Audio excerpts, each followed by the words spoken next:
I discovered what really went down at my fiancée's bachelorette party. I don't think I can marry her anymore. My fiancée is the love of my life. She's my ideal woman and I wouldn't change a thing about her.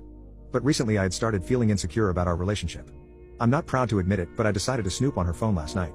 While looking through her phone I saw a notification go off.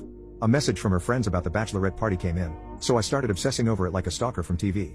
I stayed up all night checking her computer and Facebook messages, and discovered she had cheated during the party. By cheating, I don't mean getting a strip tease or something, which I would be okay with.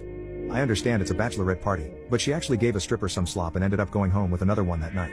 She has this other guy added on Facebook, but the chat merely consists of a message that says, "Had a good time and it was nice to meet you." The date goes back to the night of the bachelorette party. I have read the messages between her and her friends. They have a small group and I found out what she'd done there. It all seems as if it was a one-time thing that happened, but I am a mess. I haven't slept all night, and she is headed for work in an hour. We were supposed to get married in 3 weeks.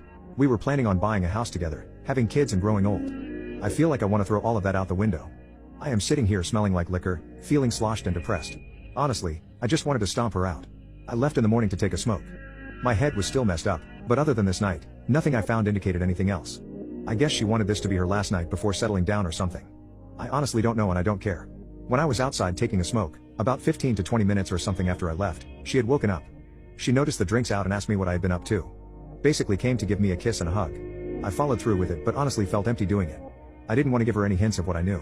She asked why I had been drinking and why I didn't come to sleep last night. I told her I was just having some nightmares, but everything was fine. I felt detached, like I was watching myself in the third person through a TV or something. She asked me if any stress was related to the marriage and the plans. And I just told her something along the lines of, "I love you. How can you be stressed about the best thing in your life?" She got herself ready and left for work. I basically started packing my most important things. I called and canceled the venue where we were supposed to be having the wedding. Apparently, they took 15% of the money for canceling early because we were having such a big event. I told them it's fine and I really don't care at this point. I also saved screenshots of everything and have taken them with me.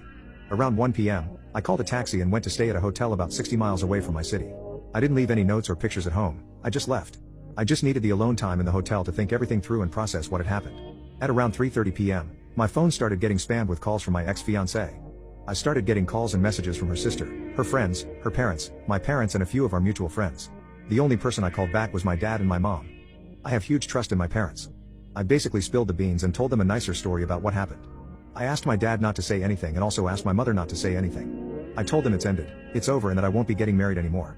I also told them not to tell anyone about what I told them. I didn't tell them exactly what happened, just that I found out she wasn't being loyal to me.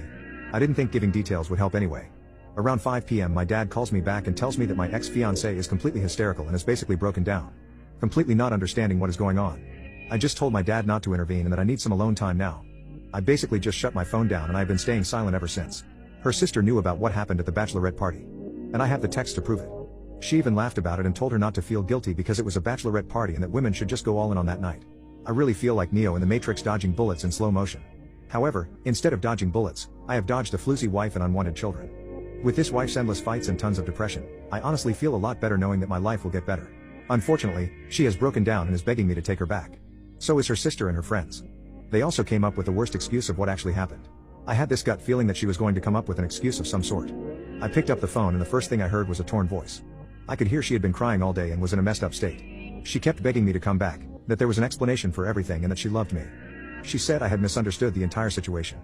I told her to explain it to me right then and there. She said because I only saw a small part of the conversation that it's all been misunderstood, that I should come back home, and that I had made an irrational decision to leave.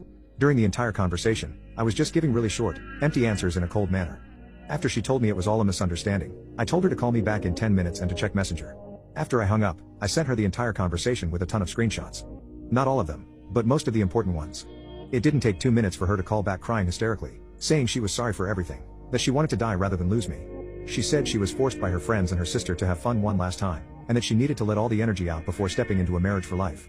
I stayed silent. The more I didn't talk and just said okay, the more she was crying. She started telling me that I could sleep with other women if I wanted to get back at her or that she would tell everyone about what she did so I could take her back. I told her sleeping with other women was not something I needed because the moment I met her and started loving her, she was the only woman I wanted. I didn't need to meet or sleep with someone to know the best thing in my life was waiting at home. She kept begging and begging, so I just told her if she comes clean to her parents and her family, I would think about it. After that, she started saying something but I just hung up. Suddenly, her father called me up and apologized for everything. He and his wife know what happened now and he was so sorry for all of this.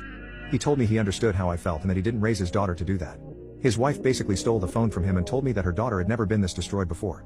I politely told her that I appreciated her opinion and then I said, I have to go, goodbye. My ex-fiancée calls me back and begs me again, saying she told her parents and also sent a text message to our mutual friends about what happened. She kept apologizing on the phone and I didn't say much.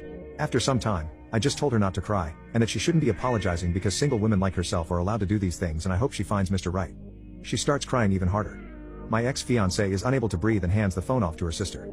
She grabbed the phone and said, we told everyone what happened, are you going to take her back? I only said I would think about it. She then tells me that her sister is turning into a dangerous situation of wanting to unalive herself because of all of this. The only thing I said after she told me that was, it's a good thing you are close to her so you can make sure she doesn't do that to herself. Maybe take her to a doctor or something. After this, I just hung up. My phone has been blowing up with messages from everyone and I don't plan on responding. I honestly feel a lot better right now, like I can move on.